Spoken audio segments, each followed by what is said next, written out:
ঘন কুয়াশার কারণে বন্ধ থাকার পর ৬.৫ ঘন্টা পর পাটুরিয়া দৌলতদিয়া নৌ রুটে ফেরি চলাচল স্বাভাবিক হয়েছে।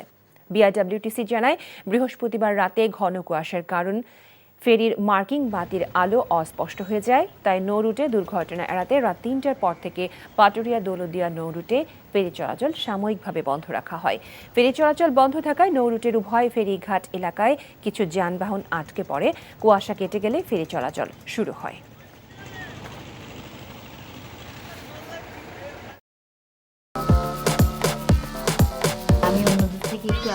আপনারে আমার অনেক পছন্দ, মানে আমি তোমার ছাড়া কাউরে কোনোদিন ভালোবাসি নাই। এই পুকুরটা তোমাকে লিজ নেওয়ার ব্যবস্থা করে দেব। বদুল্লে চাকরিটা খাই দাও যায় না। আমি যদি সুরজ মিয়া সাইকেলের সামনে বসা ঘুরা বেড়াই, তোমার কেমন লাগবে কৌতো?